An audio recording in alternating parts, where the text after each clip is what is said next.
I'm beginning this episode with a very, very quick PSA. Yes, this week's podcast is late. The reason behind that is we ran into 3 separate issues on Tuesday when I was filming in studio. And then Wednesday, when I was supposed to film from home, the site that I use, or the program that I use actually, for when I am filming out of studio, was down the entire day because of an update. So it is now, by the time I'm filming this, 11:50 on Thursday. The podcast was supposed to be up, probably at this point when you are seeing this, close to, if not over, 48 hours ago. So all the news that will be heard will be the script from Tuesday, with the exception of Aaron Rodgers announcing his retirement. That will be in today's episode. And also, I'll be running through my Indy 500 tier list, which I originally did during Tuesday's filming that we did not have any audio for. So, when we get to that part, I will be, at least editing-wise, you will be seeing the tier list itself. And I am keeping the Alexander Rossi. Hopefully he can race, even though now it's looking like he is going to race on Sunday. So, that quick PSA out of the way. Time to roll the intro.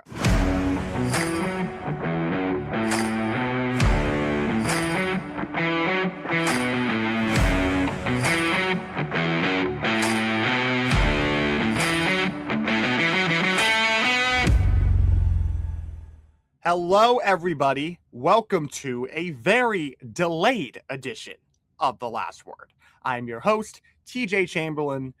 If you missed the PSA, go back to what I said before the intro. We, and by we, I mean people in the studio, and also myself personally, when I'm not in the studio, we ran into some issues while recording Tuesday and myself yesterday. So, I actually am filming this, funny enough, 2 hours before I have an interview I have to do. It's not a thing here. It's for a school that I might be attending. But yeah, it's 2 hours before an interview, and before I'm hanging out with a couple buddies of mine, for the Canadiens and Carolina game 1. Because a good buddy of mine who watches the show, he's from North Carolina. He is a diehard Hurricanes fan. Shout out Chris. So, that being said, football, I'm just going to get right to it with all the stuff happening in Pittsburgh. Aaron Rodgers did re-sign with the team on a 1-year deal that is now up to $25 million. Last year, he signed a deal that was worth $10 million. However, a friend of mine was like, but he signed $10 million last year. Why is he getting 25 this year? Because the Jets were paying him last year. The Jets are not paying him this year. So that's part of it. And Rodgers last year was a post-June 1st signing.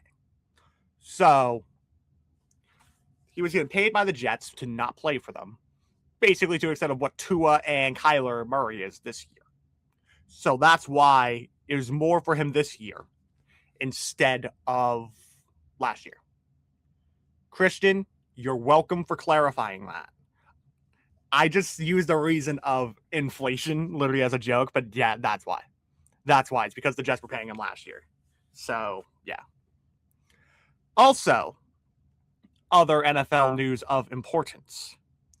We have Devon Achane getting a big contract from the Dolphins. And I love Devon Achane. I've had him in fantasy for 2 of the 3 years he's been in the league in some capacity. I'm a big Devon Achane guy. If I ended up going to Miami for the away game I'm going to, because I am going to an away game with a couple friends of mine for the Patriots later in the year. So I probably might be filming there, maybe. I don't know. I feel like doing an episode of The Last Word from where I'm going to be with the squad, it would be a complete and utter mess. But would not be the first time I'd be doing it with a large group of people. Stay tuned for that part and that little thing at the end I just mentioned, large group of people, episode of The Last Word. Stay tuned to the end of the episode and I'll explain what I mean by that. So, De'Von Achane, who for a little bit it looked like there was a chance he might be getting traded, but at the same time, Miami was like, no, we're not trading him. Then he was holding out for a bigger deal, and now he has his contract, and it's a well-deserved contract. I'm a big De'Von Achane guy. He's honestly one of the few bright spots on that team, and probably will be this year. I think he's going to have a little bit of a regression because you take into account Malik Willis is more of a running QB than Tua was. And also, the offensive line's a little bit worse. The receivers are worse. I mean, Achane's still going to get his touches receiving-wise. So I think that part he'll be fine. It's more the part with rushing. I think he's going to be a little behind in this year. So there's that. Elsewhere, there really wasn't much else for football besides Nolan Smith got arrested yesterday. I said in the beginning I was going to put Wednesday stuff in, but we didn't have much for football, so Nolan Smith arrested. There's that. We had the schedule released last week, so now we officially know what the schedule is looking like. The Patriots they have a bit that they're not home because Foxborough has the World Cup and they need to make up the concert dates that would have been during the World Cup. But at the same time, it's like Ed Sheeran and Bruno Mars, so it's going to be people that are going to bring in good crowds, good money. So I understand that from a business perspective. There is that. And also Rashee Rice is back in jail because he violated his probation like a complete and utter idiot. I don't know how I forgot about that. That was Tuesday night that came out. But I'm going to include that as well because reasons. Oh, and also Minnesota is getting the draft in 2028, and Nashville is hosting the Super Bowl in 2030. There's that. Basketball, we got playoffs currently. Both the Eastern Conference and Western Conference finals are 1 game down. Actually, the Spurs series is 2 games down now. They played game 2 last night. That is now 1-1. The Spurs won game 1 in double OT. And the Thunder won last night in regulation. So now heading into San Antonio, the series is 1-1. As for Cleveland and New York, yes, Detroit blew it in game 7. I think whoever wins the Eastern Conference Finals is getting smoked by either the Spurs or OKC in the finals. I think that is fairly obvious because the Western Conference Finals is a lot of more firepower. Meanwhile, the Eastern Conference Finals, I mean, you have Brunson, you have Mitchell, you have Harden, even though Harden's not as close to his prime as he was a decade ago. But at the same time, it's like Wemby, Shea, J.W.'s healthy, Chet, De'Aaron Fox, even though De'Aaron Fox is injured and has missed the first 2 games of the series. There's way more firepower in the Western Conference Finals than there is the Eastern Conference Finals. And there's way more depth when you also take into account you got quality guys like Lou Dort, Keldon Johnson, who just won the 6th Man of the Year. He's on the Spurs. Harrison Barnes is still solid when he plays. Stephon Castle's a dog. Isaiah Hartenstein. Hartenstein got bodied by Castle, though. So if you want to look at the dunk that Castle did on Hartenstein last night, look it up.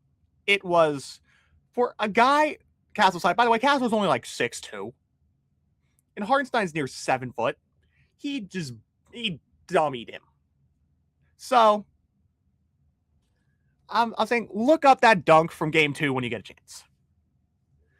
Also, while I'm talking basketball, might as well get the rest of the basketball stuff out of the way. The MVP was announced. Shai Gilgeous-Alexander won. Not really shocking because Jokic was close to the 65-game threshold of missing games. Cade did get an exception regarding the fact he had a collapsed lung. Shea was also getting close to that as well, but still ended up winning. But he still played over 65 games. So there is that. Daryl Morey got fired by the Sixers.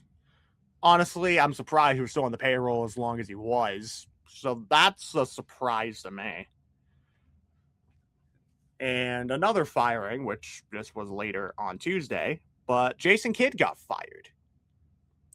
It looked like his job was safe, but Masai Ujiri is going in a different direction regarding the fact he just got the president job for the Mavericks. Who his next head coach is going to be, I don't know. I honestly don't know where Dallas goes when it comes to head coaching wise. Jason Kidd will probably catch on as an assistant, and a pretty good assistant. But I don't think he's going to get a head coaching job for about a year or so.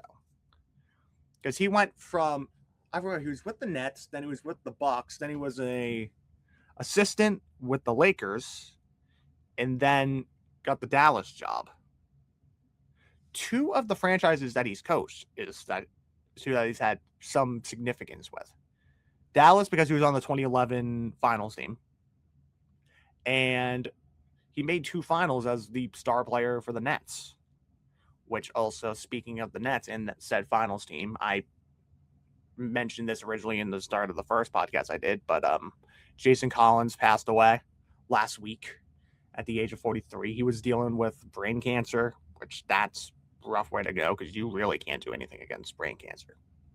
That is a rough way to go. And cancer sucks. Cancer's always a rough way to go. And also if you have someone that's dealing with like other problems such as addiction as well. I've had some friends of mine overcome it, thank Christ. And I wish, honestly, not only as a basketball player perspective, but as a person perspective, Brandon Clarke would have as well. I had just finished editing last week's episode when the news came out that Brandon Clarke passed. And I was taken aback by that big time. Because you take into account, especially recently sports-wise, when it comes to stuff mentally and also drug-wise, the last probably, 6 months? Because you take into account Marshawn Kneeland for Dallas passed. Not in the NBA, but the NFL as well. Within the closing part of last season, or the regular season, in the offseason, the NFL lost Marshawn Kneeland at 24, and Rondale Moore passed in February. Rondale Moore, I know he's been in the league a little bit longer, but he was 26. No, he's 25. He would have been 26 in a couple weeks, which is still thinking. Now Brandon Clarke passing at 29, former first-round pick of Memphis. Thing is, the NFLPA started trying to get more resources after the deaths of Kneeland and Rondale Moore, I think, as well, with Brandon Clarke passing in kind of the manner it was,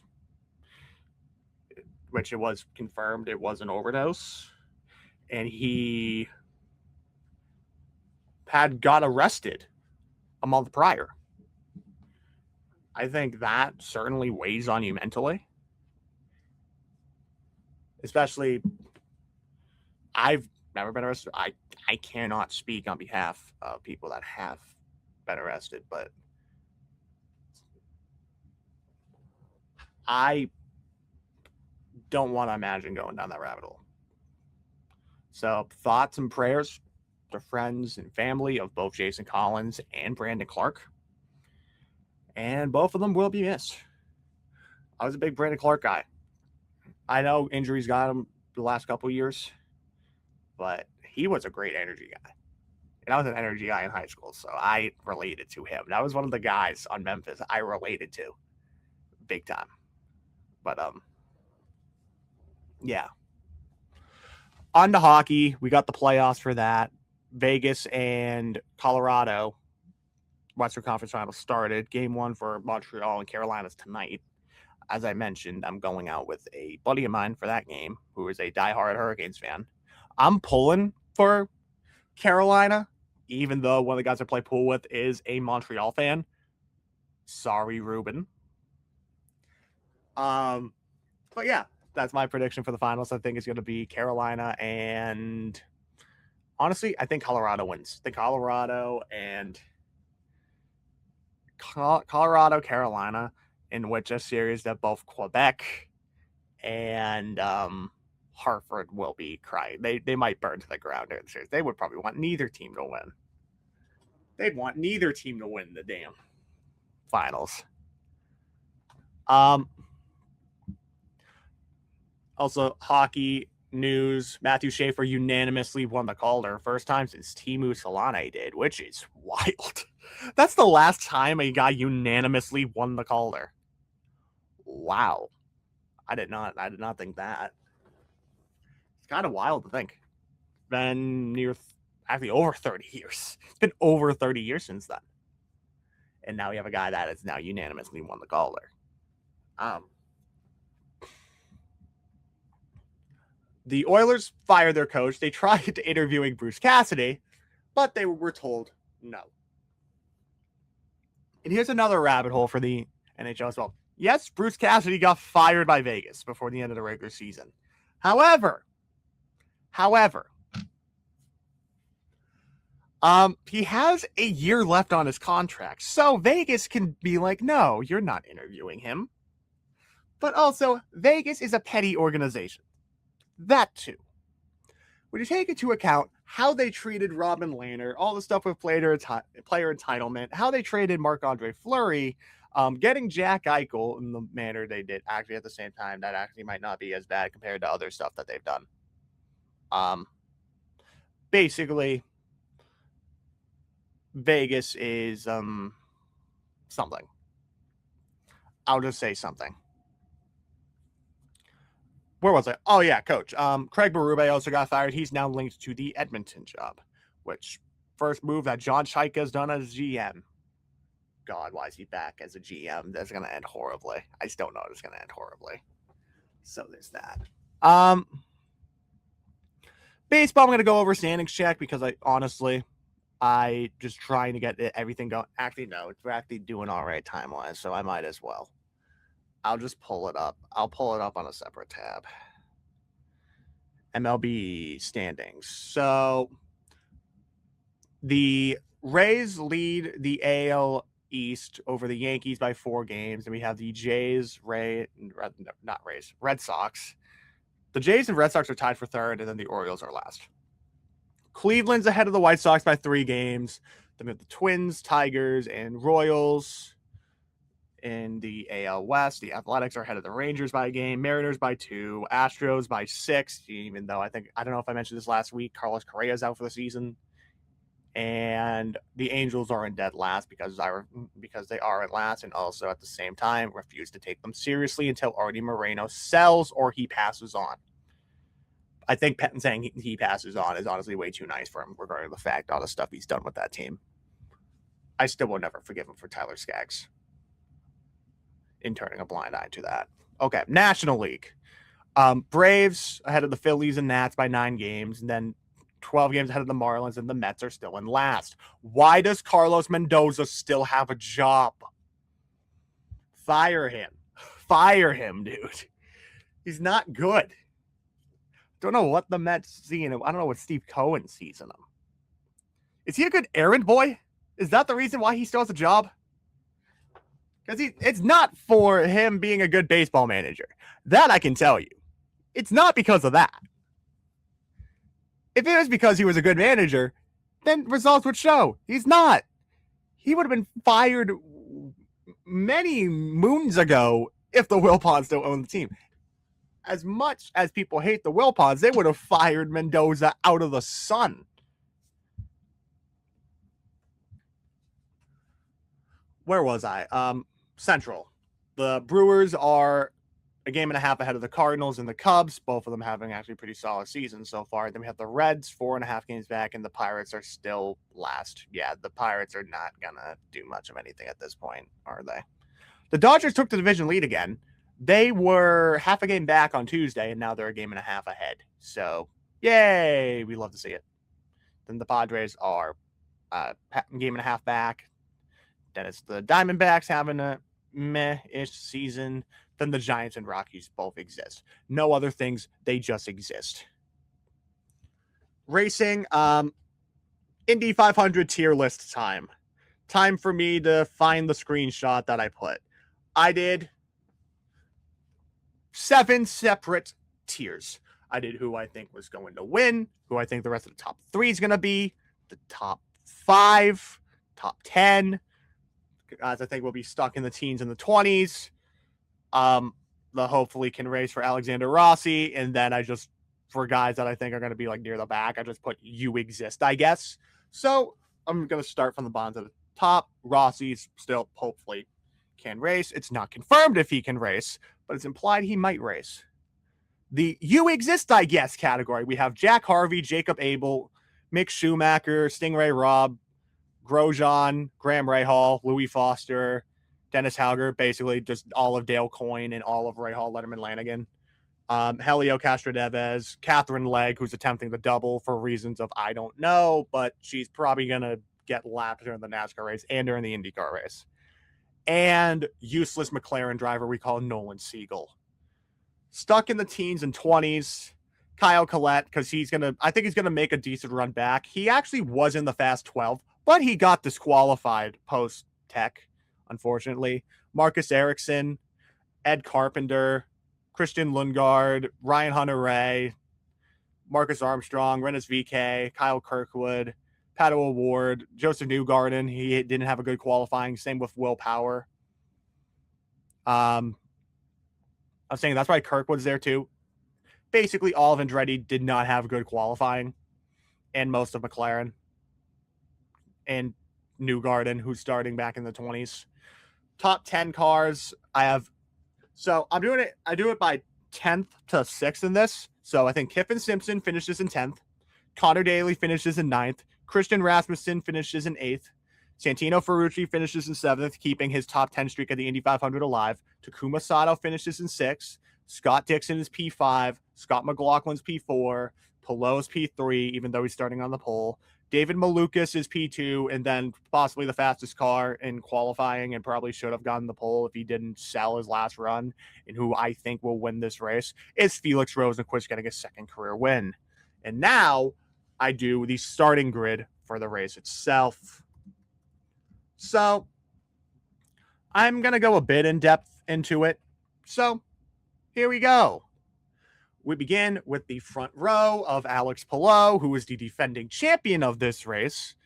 And first guy in a while that has won the race and then got the pole the next year. I don't remember the last time that was done. It's been a bit. Then we have Alexander Rossi, who it looks like he's going to race. So he will keep his second spot, even though if there were a backup driver in, they would start in 31st because penalties to Jack Harvey and Kyle Collette after qualifying. Then we have David Malukas, his first Indy 500 with Team Penske. He finished runner-up last year because Marcus Ericsson got disqualified afterwards. In 4th, my prediction to win the Indy 500 being Felix Rosenqvist and the Morgan Wallen colors, which is certainly an interesting look, even though he did do some flying escapades during the Indy road course. So that will be interesting to see if he keeps all 4 wheels off the ground, and actually not off the ground, on the ground. He also was involved in an incident that included an airborne crash a couple years ago with Kyle Kirkwood. So again, 4 wheels on the ground. Santino Ferrucci, all 7 of his Indy 500s, he has finished inside of the top 10 with a best finish of 3rd in 2023. He's always fast here, and honestly, if people want to put him as a possible dark horse winner, I could see it. He's yet to win an IndyCar race, but he's also shown some solid speed the last couple of seasons. Pato O'Ward in a backup car now, along with Alexander Rossi after Rossi's wreck on Monday. I forgot to mention that with Rossi as well. The reason why we don't know if he's racing, is he had a brutal crash on Monday, which included Rossi, Pato O'Ward, and Romain Grosjean. Dennis Hauger also spun, but Hauger didn't get much damage, so he's fine. So O'Ward starting in 6th in a backup car. Normally not a good recipe there. Kyffin Simpson in the Sunoco colors for Chip Ganassi Racing. This is his 3rd Indy 500. He wrecked out of last year's race in the incident with Kyle Larson and Stingray Robb. So this is the highest he started. He almost got into the Fast 6. But honestly, I think Simpson, he could be in line for a solid day. I have him finishing 10th, so I think he could have a top 10 day. Connor Daly, normally very good here as well. Driving a one-off for Dreyer and Reinbold. He couldn't get a full-time ride this year. Got replaced at Yukos Hollinger by Rinus VeeKay. And this is the one race he's doing. Starting in the middle of row 3, next to Team Penske Scott McLaughlin. McLaughlin last year had certainly an interesting month. He had the wreck before the Fast 12, then all the Team Penske stuff. He didn't get penalized because his car was already junked, and then he wrecked before the green flag last year. So hopefully he can make it to lap 1. Then we have Scott Dixon driving for Chip Ganassi Racing. Surprisingly, out of the Chip Ganassi cars, he is the lowest qualifying Chip Ganassi car. How? I don't know. But he is. That's the timeline we're in right now. Rinus VeeKay driving a car for Yukos Hollinger Racing. However, this 76 entry does have support with Dreyer and Reinbold Racing. So it's a Dreyer and Reinbold 3rd car, technically speaking. And Dreyer and Reinbold's normally fast. So Rinus VeeKay has a fast car. He's actually been on the front row here before. A former pole winner at the Indy 500. Starts in 11th.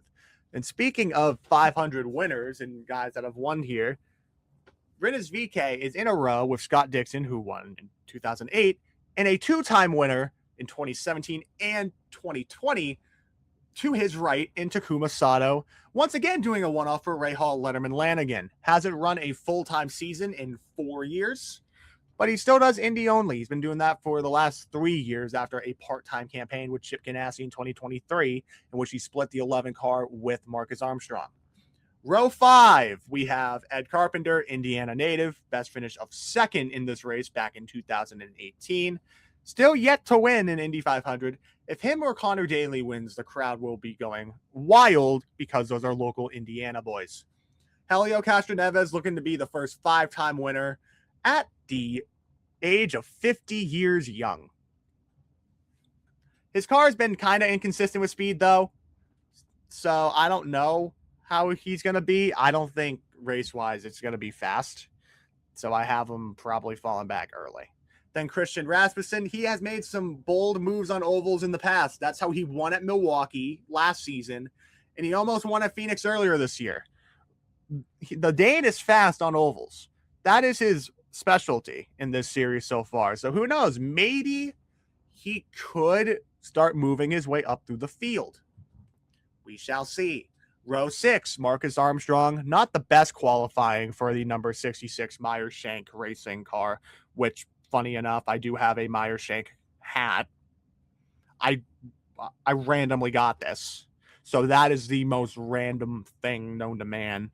So yeah, the reason why it just cut out from the, actually no, we're not even on the tier list anymore. But yeah, that's the reason why the Arctic Wolf racing hat, even though Arctic Wolf hasn't sponsored Meyer Shank in 2 seasons. I just randomly got a Meyer Shank hat. Don't ask how. It was free. It's like, hey, you want this? I'm like, yeah, sure. It's an IndyCar hat. I'll take it. Sure, I guess. Next to him, Marcus Ericsson, who originally finished 2nd last year before getting disqualified. So in the last 4 seasons, Marcus Armstrong has had 1 second, crash out on lap 1, thanks to Tom Blomqvist. Speaking of the Arctic Wolf hat, that was his sponsor that year. And then finished 2nd and got disqualified. So yeah, Marcus Ericsson, please have an Indy 500 without some shenanigans, unlike the last 2. Christian Lundgaard, not a good qualifying for him. He starts in 16th. He won at the Indy GP. He normally hasn't been great here on the ovals, so I don't expect much. Will Power in his first Indy 500, not with Team Penske, since 2008. The last time he drove at Indy, that was not with a Team Penske car, was 2008 when he was driving for KV Racing, for the team that was owned for many years by Kevin Kalkoven and Jimmy Vasser. That's how Power got into the IRL, basically, because he ran in Champ Car from 2005 to 2007 with Team Australia, owned by Derek Walker. Walker didn't make the jump over to the Indy Racing League, IRL, IndyCar Series, whatever you want to call it, when the reunification happened. So Power signed with KV Racing, spent that season there, and then ended up actually starting with Penske in 2009 because he drove for Helio at St. Pete when he had the tax evasion charges against him. No, I'll save the history lesson for later. In the middle of row 7, we have Useless, aka Nolan Siegel. And by that, I mean he is legit useless, even though he is coming off his best finish with the team. And with the team, I mean Aaron McLaren at the Indy Road Course. Who knows? Maybe he turns a corner. I doubt it, but maybe he turns a corner. Louis Foster for Ray Hall, Letterman, Lanigan. They're not fast here. They haven't been fast here in a minute. So I'll just move past you. Same with Ryan Hunter-Reay doing a one-off for Aaron McLaren. He did almost win last year, but then he stalled on his last stop. Also, that is technically the car that Kyle Larson drove last year. So expectations, not much, honestly. Joseph Newgarden had a horrible qualifying. He's down to 23rd. So if he's going to become a 3-time winner, he has quite the hill to climb. Romain Grosjean, back in the Indy 500 in a race that he has only finished one time. He has crashed out in 2 of his 3 runnings. So the expectations for him are very low. Kyle Kirkwood, he had a horrible qualifying as well, starting in 25th. Again, Andretti did not have a good qualifying. No cars in the Fast 12. They have only 3 cars this year instead of 4. A 4th one was planned for Colton Herta, but stuff in the Middle East and F2 adding Canada to this weekend and F1 also being there means Colton Herta has his Formula 2 duties that he has to attend to. So Andretti decided we are not doing a 4th car. So it's the 3 full-time guys of Kirkwood, Power, and Ericsson. Kirkwood is the lowest starting Andretti in 25th. Stock on a row with Catherine Legg, who's attempting the double in a team with HMD Motorsports, owned by the dad of former AJ Foyt driver, now Team Penske driver, David Malukas. Also HMD Racing, a fixture in the Indy NXT series, Indy Next, Indy Lights, whatever you want to call it, basically the development ladder for the NTT IndyCar series. Miles Rowe, for a little bit, was rumored to maybe get an Indy 500 ride. Did not happen. Then Mick Schumacher. A Schumacher running the oval at Indianapolis it's an interesting sight to see, especially when you take into account that he is basically the highest rookie in the field. I'm not making this up. 27th is the highest rookie in the field, because it would have been Kyle Collette if he had not been disqualified. We have 4 rookies in this race. We have him, we have Hauger, we have Jacob Abel, and we have Kyle Collette. Yeah. This year's Rookie of the Year is not going to be very big. I'm going to say that. Graham Rahal, he is not good here. He's not been good here the last few years. He got bumped here a couple years ago, and then Stefan Wilson broke his back and has not been heard from since. He basically got put in retirement from that wreck. Graham Rahal starts in 28th. Then we have Dennis Hauger, the reigning Indy Next champion, driving for Dale Coyne Racing. He's shown some flashes on the road and street courses. The ovals, Dale Coyne is not fast. In fact, Dale Coyne in general has not been fast on anything for a bit. So the fact he's already taken that car to a top 10 is actually rather impressive. Jacob Abel with sponsorship from, is that Texas Roadhouse? Why does Jacob Abel have Texas Roadhouse sponsorship? What? What?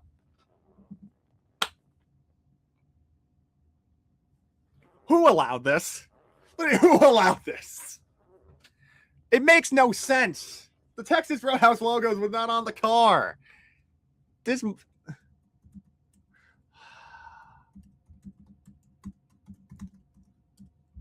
At least not that I knew. Wait. Legit, he was not sponsored by them until a couple days ago. Why does he get the most random sponsors at Indy? I don't get it. I don't understand. I do not understand. I legit do not understand how this is the thing. He had the Miller High Life sponsorship last year and he had the spin and win throwback, and one of the best cars of the season, by the way. And this proves how utterly useless he was last year. One of the best cars in of the season. He didn't even qualify for the race. And he qualified, not qualified, last year. He was dead last for full-time drivers. He did worse than Devlin DeFrancesco did. He had one finish inside the top 15. One.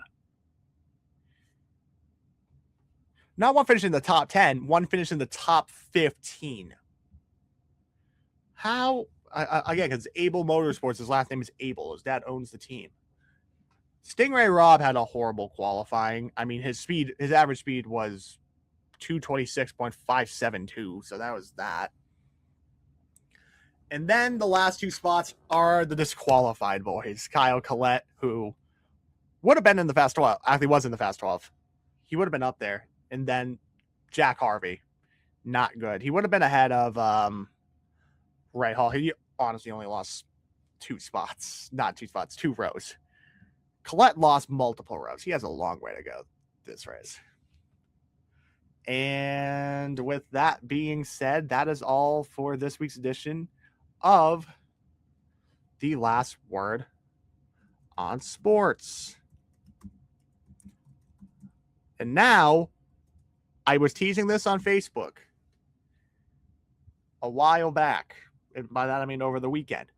The big announcement is we are doing a live show on June 28th. Yes. Somehow, some way, I will be able to do a show at a different venue. We are doing it at the St. John's Philharmonic Society. And we'll be doing it June 28th at 4:30 p.m. The show will go until about 6:30, depending on how the vibes are. It's going to be different from how I do a normal show. We'll be talking some World Cup. We'll be talking about the NBA Finals will be done. The NHL Finals will be done. The NFL training camp will be in the swing of things. Also, we got baseball. We got racing we'll talk about. We got bits of everything. And we will have an audience live mic. We'll have an open mic for the audience. Yes, for once, there will be audience participation in the show. And either it will go well or they will make me look like a fool. I will be editing that.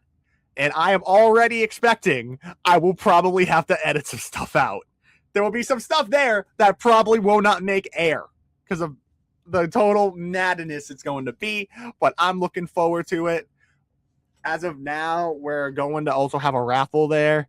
We don't know what the raffle is going to be for, but it's going to be probably a $25 gift card to somewhere. So, that being said, June 28th, be there. It'll be a fun time. It'll be hopefully a good crowd. I'm looking forward to it. And honestly, I don't know what else I could say, honestly. There'll be more details coming out during the next couple of weeks in build-up. So the show itself is a month from now. It's May 21st right now. So the live show will be in, hold on, 1, 2, 3, 4, 5, about, it is as of now 38 days. So we got 5 weeks until the live show. There'll be more coming out when we get closer to it, but it will be a fun time, and I'm looking forward to it. And that being said, thank you everyone for listening to this week's edition of The Last Word. This is TJ Chamberlain signing off, and I will see you all next week.